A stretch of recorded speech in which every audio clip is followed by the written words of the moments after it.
জনগণের অধিকারের বিষয়ে কোরআনে কথা বলেছে।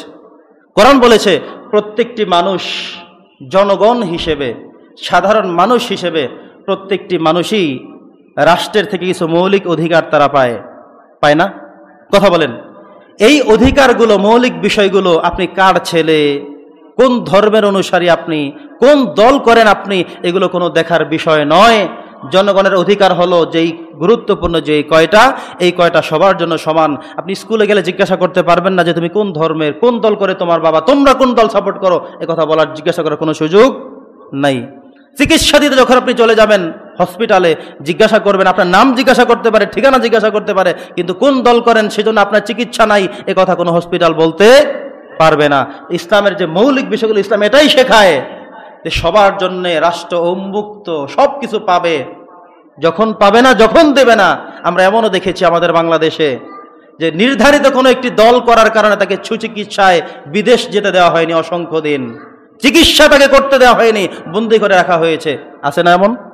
বিভিন্ন দলের এমন আছে, কিন্তু এটা কখনোই ইসলাম সাপোর্ট করে না। যে অসুস্থতা রয়েছে যার, তার সে চিকিৎসা দিতে হবে রাষ্ট্র থেকে, শিক্ষা দিতে হবে রাষ্ট্র থেকে, বাসস্থান দিতে হবে রাষ্ট্র থেকে, এ সব কিছু করবে রাষ্ট্র। কিন্তু আমরা তো সেভাবে না, আমরা করি হিংসা। আমাদের পুরো 3.5 হাত বডির মধ্যে হিংসায় ভরা। আমি যেই দল করি এই দল না করলেই সমস্যা, আপনি যেই দল করেন সেই দল আমি না করলেই সমস্যা। এই হিংসার অতল গহ্বরে আমরা সবাই নিমজ্জিত। আল্লাহ তাআলা আমাদের রক্ষা করুন, আল্লাহুম্মা আমিন। সম্মানিত উপস্থিতি, আরেকটি ঘোষণা দিয়ে আজকে আলোচনা আমরা শেষ করব। আজকে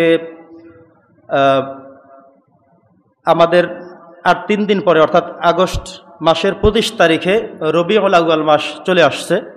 আপনাদের মনে আছে কিনা সবার যে রবিউল আউয়াল মাস হলো নবীজির আগমনের মাস? মনে আছে সবার?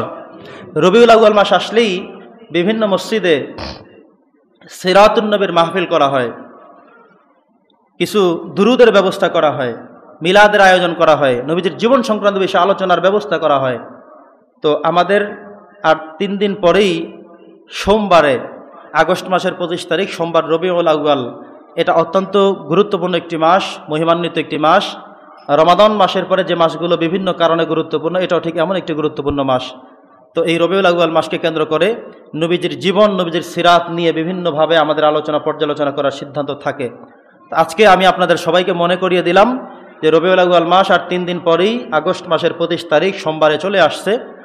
এ সময়ে নবীজির জীবনকে বেশি বেশি অধ্যয়ন করা, বেশি বেশি ঘাটা, দেখা, বোঝা, হৃদয়ঙ্গম করা, আমলের চেষ্টা করা, এটা আমাদের উচিত।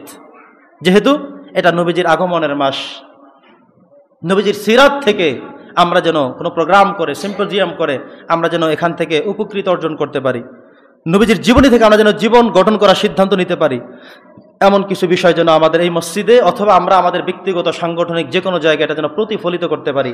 নবীজির জীবনের উপরে কারো কোনো জীবনী নাই। Michael H.M. হার্ট তিনি 100 মানুষের জীবনী লিখে একজন বিধর্মী হয়েও তিনি নবীজির জীবনে 1 নম্বরে দিতে বাধ্য হয়েছেন, কারণ তিনি বারবার স্টাডি করে, গবেষণা করে, পরে দেখলেন যে প্রথম নম্বরে যাওয়ার মতো সিরিয়াল একটা মানুষই আছে, তিনি আর কেউ নেই, তিনি হলো বিশ্বনবী মুহাম্মদুর রাসূলুল্লাহ সাল্লাল্লাহু আলাইহি সাল্লাম। অবশেষে তিনি 100 মনীষীর বিশাল এক ভলিউম বই তৈরি করার প্রথমে বিশ্বনবীর নাম দিয়ে তারপরে বাকি সবার জীবনী তিনি এঁকেছেন।